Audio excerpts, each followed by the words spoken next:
മാത്സിലേക്ക് എല്ലാ കുട്ടികൾക്കും സ്വാഗതം. ഇന്ന് പരിചയപ്പെടുത്തുന്ന IMO ക്വസ്റ്റ്യൻ സർക്കിൾ വൃത്തവുമായി ബന്ധപ്പെട്ടിട്ടുള്ളതാണ്. ക്വസ്റ്റ്യൻ ഇങ്ങനെയാണ്: ഒരു സർക്കിൾ നിങ്ങൾക്ക് തന്നിട്ടുണ്ട്, അതിൽ 13 സെന്റിമീറ്റർ ഉള്ള ഒരു കോഡ്, ഒരു ഞാൻ തന്നിട്ടുണ്ട് 13 സെന്റിമീറ്റർ. ഇവിടുന്ന് ഇവിടത്തേക്ക് പെർപെൻഡിക്കുലർ ആയിട്ടുള്ള ഒരു ചെറിയൊരു ലൈൻ ഉണ്ട്. ഇത് ഇവിടത്തേക്ക് പെർപെൻഡിക്കുലർ ആണ്. ഇവിടുന്ന് ഇവിടത്തേക്ക് തന്നിട്ടുണ്ട് 18 സെന്റിമീറ്റർ. ഇവിടുന്ന് ഇവിടത്തേക്ക് 18, 18, ഇവിടുന്ന് ഇവിടത്തേക്ക് 13, ഇവിടുന്ന് ഇവിടത്തേക്കുള്ള ഹൈറ്റ് അല്ലെ വിഡ്ത്ത് കിട്ടുന്നത് 6 ആണ്. എങ്കിൽ ഈ സർക്കിളിന്റെ ആരം, ഈ വൃത്തത്തിന്റെ ആരം, സർക്കിളിന്റെ റേഡിയസ് എത്ര എന്നുള്ളതാണ് കണ്ടുപിടിക്കേണ്ടത്. അപ്പൊ തന്നിരിക്കുന്ന ഡാറ്റ നിങ്ങൾക്ക് മനസ്സിലായിട്ടുണ്ടാവും. ക്വസ്റ്റ്യൻ നിങ്ങൾക്ക് അവിടെ കാണുന്നുണ്ട്. അപ്പൊ വീഡിയോ പോസ് ചെയ്യുക, നിങ്ങൾ ആൻസർ കണ്ടുപിടിക്കാൻ ശ്രമിക്കുക. അപ്പോൾ ഈ ചിത്രത്തിൽ നിങ്ങൾ ആൻസർ കണ്ടുപിടിക്കുമ്പോൾ എന്തൊക്കെ കാര്യങ്ങളാണ് ശ്രദ്ധിച്ചിട്ടുണ്ടാവുക, അല്ലെങ്കിൽ എന്തൊക്കെ കാര്യങ്ങളാണ് ശ്രദ്ധിക്കേണ്ടത് എന്ന് നമുക്ക് നോക്കാം. നമുക്കിവിടെ തന്നിട്ടുള്ളത് ഒരു സർക്കിള്, ആ സർക്കിളിന് ഒരു കോഡ് നമുക്ക് തന്നിട്ടുണ്ട്. അപ്പൊ നോക്കൂ, ഒരു സർക്കിള്, ആ സർക്കിളിന് 13 സെന്റിമീറ്റർ ഉള്ള ഒരു കോഡ് ഉണ്ടെങ്കിൽ, ഈ സർക്കിളിന്റെ ഒരു സെന്റർ ഇവിടെയാണെങ്കിൽ ഇവിടുന്ന് ഇവിടത്തേക്ക് ആ കോഡിലേക്ക് ഒരു പെർപെൻഡിക്കുലർ വരച്ചാൽ ഈ കോഡ് എന്ത് ചെയ്യും? ബൈസെക്ട് ചെയ്യും. ഓക്കെ, അപ്പൊ കോഡ് ബൈസെക്ടർ ആയിട്ടുള്ള തിയറം എന്താ പറഞ്ഞത് വെച്ചാല്, ഒരു സർക്കിളിന്റെ കോഡിലേക്ക്, വൃത്തത്തിന്റെ ഞാണിലേക്ക് കേന്ദ്രത്തിൽ നിന്ന് 90 ഡിഗ്രി വരച്ചാല്, പെർപെൻഡിക്കുലർ ലംബം വരച്ചാല് ഈ കോഡ്, ഈ ഞാൻ പകുതി പകുതിയായിട്ട് മാറും, 50-50 ആയിട്ട് അളവ് മാറും. അങ്ങനെയാണെങ്കിൽ ഇതിന്റെ ഈ മെഷർമെന്റ് ടോട്ടൽ 13 ആയതുകൊണ്ട് ഇത് നമുക്ക് കിട്ടും 13/2 കിട്ടും. ഇപ്പുറത്തതും 13/2 കിട്ടും. ഓക്കെ, ഇത് സിമ്പിൾ ആയിട്ട് സർക്കിളിൽ നമ്മൾ ആദ്യം പഠിക്കുന്ന ഫസ്റ്റ് ഒരു തിയർ ആണ് ഈ പറഞ്ഞിട്ടുള്ള theorem. Okay, code bisector theorem. അപ്പൊ ഇനി നമ്മൾ അറിയേണ്ടത് ഇത്രയാണ്. നോക്കൂ കുട്ടികളെ, ഇവിടുന്ന് ഇവിടത്തേക്ക് 13 ആണ്, ഇവിടുന്ന് ഇവിടത്തേക്ക് 18 ആണ്. അപ്പോ നമ്മൾ ഇതേപോലെ ഒരു പെർപെൻഡിക്കുലർ ഇവിടെ വരക്കുകയാണ് എങ്കിൽ ഇത് 13 ആയതുകൊണ്ട് ഇതും എത്രയായിരിക്കും? 13 ആയിരിക്കും. ഇതും നമുക്ക് കിട്ടുന്നത് 13 ആയിരിക്കും. ഇവിടുന്ന് ഇവിടത്തേക്ക് വരിക. അപ്പൊ ഇവിടുന്ന് ഇവിടത്തേക്ക് 18 ഉള്ളത് കൊണ്ട്, 18 ഉള്ളത് കൊണ്ട് ബാക്കി ഇത് എത്ര ഉണ്ടാവും? 5 ഉണ്ടാവും. ഓക്കെ, അപ്പൊ നമുക്ക് 2 അറിവായി. ഒന്ന് ഈ കോഡ് ബൈസെക്ട് ചെയ്തിട്ട് ഇത് എത്രയാവും? ഇവിടെ ഞാനിപ്പോ സെന്റർ വരക്കുകയാണ്. സെന്റർ വരക്കുമ്പോൾ നമ്മൾ ഈ കോഡിന് ബൈസെക്ടർ വരക്കുകയാണ് എങ്കിൽ നമ്മൾ ഇവിടെ വരച്ചതുപോലെ ഇപ്പുറത്തെ സൈഡ് 13/2 കിട്ടും. ഇപ്പുറത്തെ ഈ കഷ്ണം 13/2 എന്ന് കിട്ടും. കൂടാതെ ഇത് 6 ആയതുകൊണ്ട് ഈ താഴത്തത് 6 ആയിരിക്കും. അപ്പൊ ഇവിടുന്ന് ഇവിടത്തേക്ക് 13 ആയതുകൊണ്ട്, ഇവിടത്തേക്ക് 18 ആയതുകൊണ്ട് ഇവിടത്തേക്ക് 13 ആയിരിക്കും. ബാക്കി ഇവിടത്തേക്ക് 5 കിട്ടും. Okay, no doubt. ഇനി നമ്മൾ ഇവിടുന്ന് ഇങ്ങോട്ട് എക്സ്റ്റെൻഡ് ചെയ്യുകയാണ്. ഇവിടുന്ന് ഇങ്ങോട്ട് എക്സ്റ്റെൻഡ് ചെയ്ത് കഴിയുമ്പോൾ എന്താവും? ഇത് ഒരു ഫുൾ കോഡായിട്ട് മാറിക്കഴിഞ്ഞു. അപ്പൊ ഞാൻ വേറൊരു ചിത്രത്തിൽ വരക്കാം. ഒരു സർക്കിൾ വരച്ചു. ആ സർക്കിളില് ഇത് സെന്റർ, ഇത് ഇവിടത്തേക്ക് ഉണ്ടായിരുന്നു നേരത്തെ, ഇവിടുന്ന് ഇവിടത്തേക്ക് ഉണ്ടായിരുന്നു എത്ര? 18 ഉണ്ടായിരുന്നു. ആ 18ൽ നമ്മൾ ഇവിടെ വരച്ചപ്പോ ഇത് എത്ര കിട്ടി? 5 എന്ന് കിട്ടി. ഓക്കെ, ഇനി ചെയ്യുന്നത് ഈ കോഡ് ഇങ്ങോട്ട് എക്സ്റ്റെൻഡ് ചെയ്യാണ്. ഇത് എക്സ്റ്റെൻഡ് ചെയ്യുമ്പോൾ ഇതൊരു കോഡായിട്ട് മാറി, ഒരു ഞാനായിട്ട് മാറി. ഓക്കെ, അങ്ങനെ വരുമ്പോൾ നമ്മൾ നേരത്തെ ഇവിടെ നമ്മൾ പെർപെൻഡിക്കുലർ ഇപ്പുറത്തെ ഒരു കഷ്ണത്തിന് വരച്ചിരുന്നു.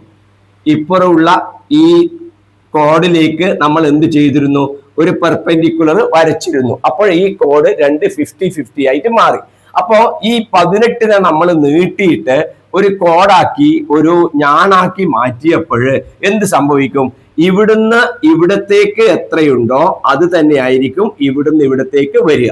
അപ്പൊ കോഡ് ബൈസെക്ടർ തിയറം, ഈ വലിയ കോഡില്, അതായത് ഞാൻ സമഭാഗ സിദ്ധാന്തം, ഞാനിനെ സമഭാഗം ചെയ്യുന്ന സിദ്ധാന്തം, ഒരു ഞാനിലേക്ക് കേന്ദ്രത്തിൽ നിന്ന് ഒരു പെർപെൻഡിക്കുലർ ലംബം വരച്ചാല് ഞാൻ പകുതി പകുതിയായിട്ട് മാറും. ഓക്കെ, അപ്പൊ ഈ ഇവിടുന്ന് വരച്ചത് പെർപെൻഡിക്കുലർ ആയതുകൊണ്ട് 90 ഡിഗ്രി ആയതുകൊണ്ട് ഇതെന്തായി മാറി? ഇവിടുന്ന് ഇവിടത്തേക്ക് എത്രയുണ്ടോ അത് ഇവിടുന്ന് ഇവിടത്തേക്ക് ആക്കി.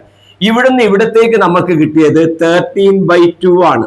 അപ്പോൾ ഇവിടുന്ന് ഇവിടത്തേക്കും ഉണ്ടാവുന്ന ദൂരം 13/2 ആണ്. ഓക്കെ, അതുപോലെ ഇവിടുന്ന് ഇവിടത്തേക്കും 13/2. അത് നമ്മൾ ഈ ചിത്രത്തിൽ ഇവിടെ അടയാളപ്പെടുത്തിയിട്ടുണ്ട്. ഓക്കെ, അപ്പോൾ ഇനി നമ്മൾ അറിയേണ്ടത് ഇവിടത്തേക്ക് 13/2, അപ്പൊ ഇവിടുന്ന് ഇവിടത്തേക്കും 13/2 ആയിരിക്കും. അപ്പൊ ഇവിടുന്ന് ഇവിടത്തേക്ക് 5 ഉണ്ടായതുകൊണ്ട് ഇവിടുന്ന് ഇവിടത്തേക്കും എത്ര കിട്ടും? 5 എന്ന് കിട്ടും. അതൊരു പ്രധാനപ്പെട്ട ഒരു അളവാണ്. മനസ്സിലായല്ലോ? ഇത് ഫുൾ കോഡായിട്ട് വരുമ്പം ഇവിടുന്ന് ഇവിടത്തേക്കുള്ള ദൂരം തന്നെയായിരിക്കും ഇവിടുന്ന് ഇവിടത്തേക്ക് വരിക. ഇവിടുന്ന് ഇവിടത്തേക്കുള്ള ഡിസ്റ്റൻസ് ഇത് ഇവിടുന്ന് ഇടത്തേക്കുള്ള ഡിസ്റ്റൻസ്, ഇവിടുന്ന് ഇവിടത്തേക്കുള്ള ഡിസ്റ്റൻസ് ആയിരിക്കും അപ്പോൾ ഇവിടുന്ന് ഇവിടത്തേക്ക് വരിക. കാരണം ഫുൾ കോഡിനെ ഇത് ബൈസെക്ട് ചെയ്യുന്നത് കൊണ്ട്. ഓക്കെ, ഇനി നമ്മൾ അപ്പോഴും നമ്മൾക്ക് എന്ത് കിട്ടിയിട്ടില്ല? സർക്കിളിന്റെ ഏരിയ കണ്ടുപിടിക്കണം. നമ്മൾക്ക് റേഡിയസ് വേണം. സർക്കിളിന്റെ ഏരിയ കണ്ടുപിടിക്കുമ്പോൾ ഏരിയയുടെ ഫോർമുല നിങ്ങൾക്കറിയാം. പരപ്പളവിന്റെ ഫോർമുല അല്ലെങ്കിൽ റേഡിയസ് ആണ് നമ്മൾ കണ്ടുപിടിക്കേണ്ടതെങ്കിൽ ഏരിയ കണ്ടുപിടിക്കുന്ന റേഡിയസ് വേണം. നമ്മൾ ഈ പ്രോബ്ലത്തിൽ നമുക്ക് എന്ത് മതി? റേഡിയസ് മാത്രം കിട്ടിയാൽ മതി. പരപ്പളവ് നമുക്ക് ഇവിടെ ആവശ്യമില്ല. ഇനി റേഡിയസ് കണ്ടുപിടിക്കണമെങ്കിൽ നമ്മൾ ഇവിടെ നിന്ന് ഇവിടത്തേക്കുള്ള ഡിസ്റ്റൻസ് അറിയണം, അല്ലെങ്കിൽ ഇവിടുന്ന് ഇവിടത്തേക്കോ ഉള്ള ഡിസ്റ്റൻസ് നമുക്ക് അറിയണം. നോക്കൂ കുട്ടികളെ, ഇവിടെ ഇപ്പൊ നമ്മൾ കാണുന്നത് ഇങ്ങനെയാണ്. ഒരു സർക്കിൾ നമ്മൾ വരച്ചു.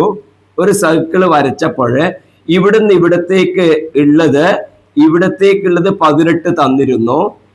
ഇവിടുന്ന് ഇവിടത്തേക്ക് നമ്മൾക്ക് ഇപ്പൊ 5 കിട്ടി. ഇവിടത്തേക്ക് 18 തന്നിരുന്നു, ഇവിടത്തേക്ക് 5 കിട്ടി.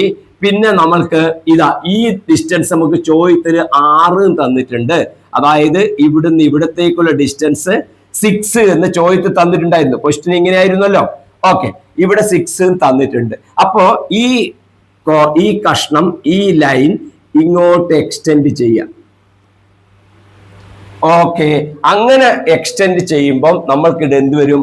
കോഡ് ഇന്റർസെക്ട് ചെയ്യുന്ന തിയറം വരും. അതായത് ഒരു സർക്കിളില് ശ്രദ്ധിക്കണം, ഒരു സർക്കിളില് ഒരു കോഡ് ഉണ്ടായിട്ട് വേറൊരു കോഡ് കട്ട് ചെയ്യുന്നുണ്ടെങ്കിൽ ഇവിടെ നിന്ന് ഇവിടത്തേക്കുള്ള ഡിസ്റ്റൻസ് ഞാൻ എഴുതാം.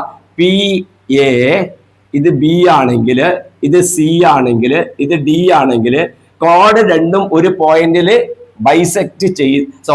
ഇന്റർസെക്ട് ചെയ്യുന്നുണ്ടെങ്കിൽ, രണ്ട് ഞാണുകൾ ഒരു ബിന്ദുവിൽ ഖണ്ഡിക്കുന്നുണ്ടെങ്കിൽ നമുക്ക് എഴുതാൻ പറ്റുന്നത് ഇങ്ങനെയാണ്: PA into PB equal to PC into PD എന്ന് പറയുന്ന തിയറം നമ്മൾക്കറിയാം. അതായത് സർക്കിളിലത്തെ ഞാണിനെ ഖണ്ഡിക്കുന്ന തിയറം. ഓക്കെ, അപ്പൊ ഇങ്ങനെ ഇവിടുന്ന് ഇവിടത്തേക്കും മൾട്ടിപ്ലൈ ചെയ്താൽ ഈ ഡിസ്റ്റൻസ് മൾട്ടിപ്ലൈ ചെയ്താൽ ഈക്വൽ ആയിരിക്കും. അങ്ങനെ വരുമ്പോൾ നമ്മൾക്ക് ഇവിടെ കിട്ടുന്നത് എന്താണെന്ന് നോക്കിക്കോളൂ. ഈ പ്രോബ്ലത്തിനെ നമ്മൾ ഇതിലേക്ക് മാറ്റിയാല് നമുക്ക് കിട്ടുന്നത് എന്താ? ഇവിടുന്ന് ഇവിടത്തേക്കുള്ള ഡിസ്റ്റൻസ് നമുക്ക് 18 എന്ന് ക്വസ്റ്റ്യനിൽ തന്നിരുന്നു. ഇവിടത്തേക്കുള്ള നമ്മൾ 5 നമ്മൾ കണ്ടുപിടിച്ചിരുന്നു. ഇവിടത്തേക്ക് 6 എന്ന് ക്വസ്റ്റ്യനിൽ തന്നിട്ടുണ്ട്. ഇവിടുന്ന് ഇവിടത്തേക്കുള്ള ഡിസ്റ്റൻസ് നമുക്കറിയില്ല. ആ ഡിസ്റ്റൻസിനെ നമ്മൾ എക്സ് എന്ന് എടുക്കുകയാണ് എങ്കിൽ നമ്മൾക്ക് ഈ തിയറം വെച്ചിട്ട് നമുക്ക് എങ്ങനെ പറയാം? ഇത് P എന്നുള്ള പോയിന്റ് ആയിട്ട് എടുത്താൽ 18 ഇൻറ്റു 5 നമുക്ക് എഴുതാം. 18 into 5 equal to 6 into X. നോക്കൂ, ഇവിടുന്ന് ഇവിടത്തേക്കുള്ള ദൂരം ഈ നീളമാണെന്ന് വിചാരിക്കുക. ഇവിടുന്ന് ഇവിടത്തേക്കുള്ളത് ഇവിടെയാണെന്ന് കരുതുക. ഇവിടുന്ന് ഇവിടത്തേക്കുള്ളത് ഇവിടെയാണെന്ന് കരുതുക. ഇവിടുന്ന് ഇവിടത്തേക്കുള്ളത് ഇങ്ങനെയാണെങ്കിൽ ഇവിടുന്ന് ഇവിടത്തേക്കുള്ള ഡിസ്റ്റൻസ് ഇൻറ്റു ഈ ഡിസ്റ്റൻസ് ഈക്വൽ ടു ഈ ഡിസ്റ്റൻസ് ഇൻറ്റു ഇപ്പുറത്തെ ഡിസ്റ്റൻസ്. അപ്പൊ നമുക്ക് എത്ര കിട്ടും നോക്കിയാൽ? 6 ഇൻറ്റു എക്സ് 18 ഇൻറ്റു 5. അപ്പൊ അതിനെ തിരിച്ചെഴുതിയാൽ, തിരിച്ചിട്ട് ഞാൻ എഴുതുകയാണ് 18 ഇൻറ്റു 5. അപ്പൊ നമ്മൾക്ക് എന്ത് കിട്ടും? X equal to 18 into 5. ഈ 6 ഇൻറ്റു എന്നുള്ളത് നമുക്ക് ഇപ്പുറത്തേക്ക് വരുമ്പോൾ ബൈ 6 വരും. അങ്ങനെ വരുമ്പോൾ നമുക്ക് കിട്ടും ഈ 18നെയും 6നെയും നമുക്ക് ക്യാൻസൽ ചെയ്യാൻ പറ്റും. 3 ടൈംസ്. അപ്പൊ 3 into 5 X equal to 3 into 5 equal to നമുക്ക് കിട്ടും 15. അപ്പൊ എക്സ് ഈക്വൽ ടു നമുക്ക് എത്ര കിട്ടി? 15 എന്ന് പറയുന്ന ഡിസ്റ്റൻസ് കിട്ടി. അപ്പൊ എവിടുന്ന് എവിടത്തേക്ക് 15? ഇവിടുന്ന് നമുക്ക് 15 കിട്ടി. ഓക്കെ, ഇവിടുന്ന് ഇവിടത്തേക്ക് 15. അപ്പൊ ഇനിയും കണ്ടുപിടിക്കേണ്ട റേഡിയസ് എങ്ങനെ കണ്ടുപിടിക്കും? ഇത് സെന്റർ ആണെങ്കിൽ നോക്കൂ, ഈ ചോദ്യത്തില് ഇവിടുന്ന് നമ്മൾ ഇങ്ങോട്ട് നീട്ടിയപ്പോൾ ഈ ഡിസ്റ്റൻസ് ഇപ്പൊ നമുക്ക് എക്സ് എടുത്തപ്പോ നമുക്ക് കിട്ടിയത് എത്രയാണ്? 15 ആണ് കിട്ടിയത്. ഓക്കെ, ഇനി നമ്മൾ റേഡിയസ് ആണ് കണ്ടുപിടിക്കേണ്ടത്. അപ്പൊ ഇതില് നിങ്ങൾ അറിയേണ്ട ഒരു കാര്യം ഇങ്ങനെ വരുന്നു കണ്ടോ? ഈ സർക്കിളില് എന്താണ് ശ്രദ്ധിച്ചോ? ദാ ഈ സർക്കിളില് ദാ ഇങ്ങനെയുള്ള ഒന്ന് കണ്ടില്ലേ, ഇതാ നോക്കിയേ, ദാ ഇങ്ങനെ ഇങ്ങനെ, ഇത് 90 ഡിഗ്രി ആണെന്ന് ക്വസ്റ്റ്യനിലുണ്ട്.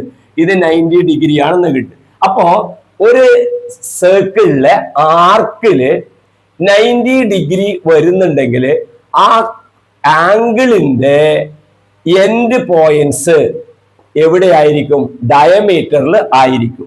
അതായത് ഇതും ഇതും എന്താ എവിടെയായിരിക്കും? ഡയമീറ്ററിൽ ആയിരിക്കും. ഓക്കെ, അതിന് നമ്മൾ തിരിച്ചിട്ടും പറയാറുണ്ട്. ഇത് ഡയമീറ്റർ ആവുമ്പോൾ ഇത് സെമി സർക്കിൾ ആണ് വരിക. അപ്പൊ സെമി സർക്കിളിൽ സബ്റ്റൻഡ് ചെയ്യുന്ന ആംഗിള് 90 ഡിഗ്രി ആയിരിക്കും എന്ന് പറയാറുണ്ട്. ഓക്കെ, അപ്പോ അതായത് ഒരു അർദ്ധവൃത്തത്തിൽ വരുന്ന കോൺ മട്ടകോൺ ആയിരിക്കും. അപ്പൊ ഇവിടെ നോക്കൂ, ഇവിടെ ഇങ്ങനെയുള്ള ഒരു ആംഗിള് 90 ഡിഗ്രി എന്ന് കിട്ടിയത് കൊണ്ട് നമുക്ക് പറയാൻ പറ്റും, 90 ഡിഗ്രി ആയതുകൊണ്ട് പറയാൻ പറ്റും ഈ എൻഡും എവിടെയായിരിക്കും?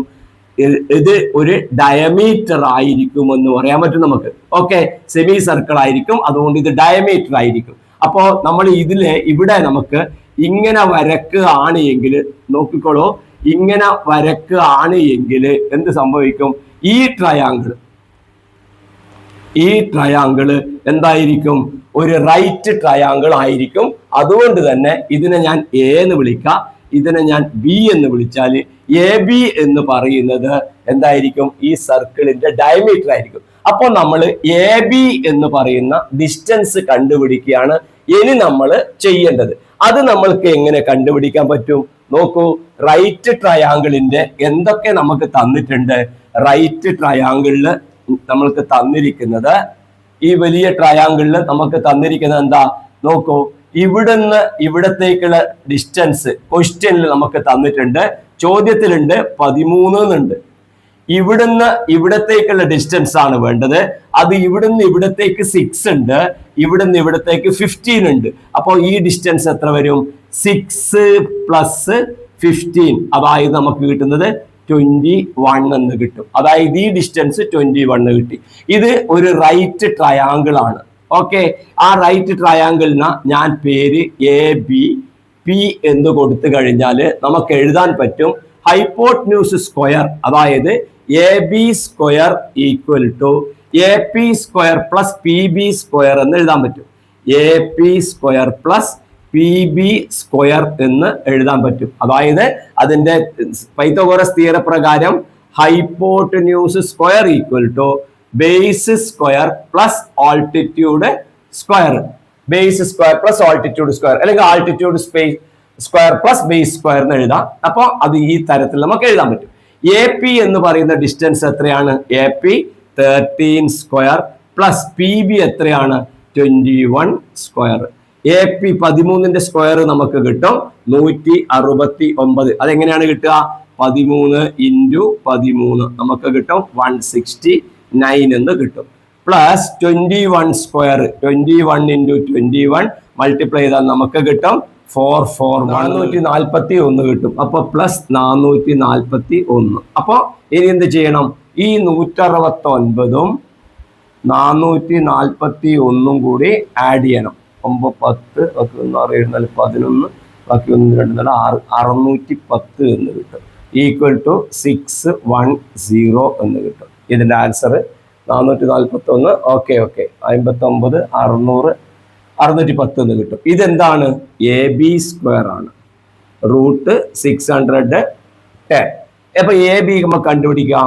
AB ഈക്വൽ ടു √610 എന്ന് കിട്ടും.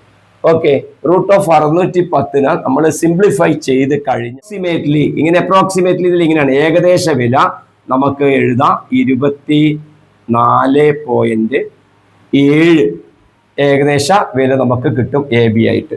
അത് നിങ്ങൾ വേറെ കണ്ടുപിടിക്കുക. അപ്പോൾ AB ആണ് കിട്ടുക. AB എന്ന് പറഞ്ഞാൽ ഇവിടുന്ന് ഇവിടത്തേക്കുള്ള ഡിസ്റ്റൻസ് ആണ് കിട്ടുക. അപ്പൊ അതിന്റെ റേഡിയസ് എത്രയായിരിക്കും? ഈ നീളത്തിന്റെ നേരെ പകുതിയാണ് കിട്ടുക. അപ്പോൾ റേഡിയസ്, അതായത് ആരം, റേഡിയസ് എന്ന് പറഞ്ഞാൽ ആരം. ഇപ്പൊ കിട്ടിയ AB എന്ന് പറഞ്ഞത് ഡയമീറ്റർ ആണ്, വ്യാസാണ്. അപ്പൊ അതിന്റെ പകുതി, അതായത് 24.7ന്റെ പകുതി, 24.7ന്റെ പകുതി എടുക്കണം. അത് നമുക്ക് 24.70 എന്ന് എഴുതാം. /2 എന്ന് എഴുതുമ്പോൾ നമുക്ക് കിട്ടും 12.3 35 സെന്റിമീറ്റർ. ഇത് ഏകദേശ വിലയാണ്. കാരണം √610 എന്ന് പറയുന്നത്, അതായത് √610 ഒരു പൂർണ്ണവർഗം പെർഫെക്റ്റ് സ്ക്വയർ അല്ലാത്തത് കൊണ്ട് ഏകദേശ വിലയെ നമുക്ക് അവിടെ കണ്ടുപിടിക്കാൻ കഴിയുള്ളൂ.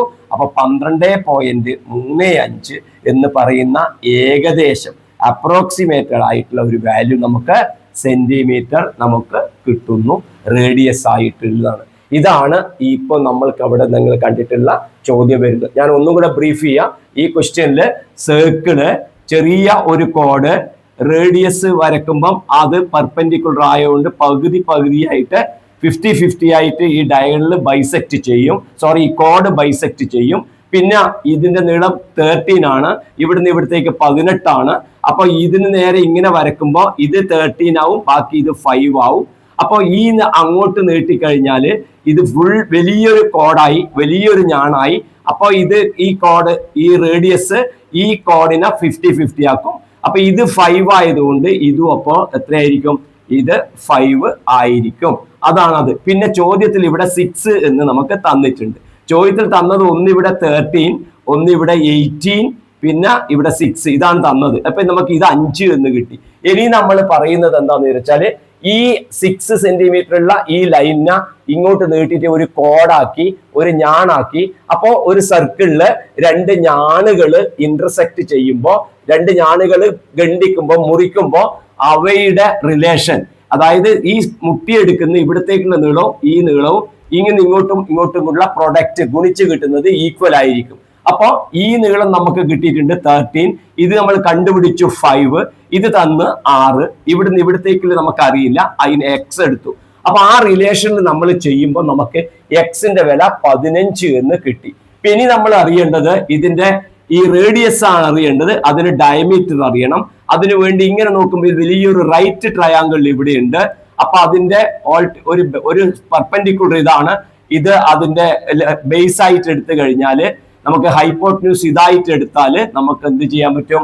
അത് വെച്ചിട്ട് ഈ എ ബിയുടെ നീളം കണ്ടുപിടിക്കാൻ പറ്റും. എ ബിയുടെ ലെങ്ത് കിട്ടിക്കഴിഞ്ഞാൽ അതിന്റെ പകുതി എടുത്തു കഴിയുമ്പോൾ റേഡിയസ് ആയി. ഇത്രയും കാര്യങ്ങളുള്ള ഒരു ചോദ്യമാണിത്. കാര്യങ്ങൾ കൃത്യമായിട്ട് മനസ്സിലാക്കുക. ഏത് പുതിയ ചോദ്യം വരുമ്പോൾ ചെയ്യാനുള്ള ധൈര്യം നിങ്ങൾക്ക് ഉണ്ടാവും. പുതിയ ചോദ്യങ്ങളുമായി നമുക്ക് വീണ്ടും കാണാം. ചാനൽ സബ്സ്ക്രൈബ് ചെയ്യാത്തവരുണ്ടെങ്കിൽ സബ്സ്ക്രൈബ് ചെയ്യുക. നമുക്ക് വീണ്ടും കാണാം. ബൈ.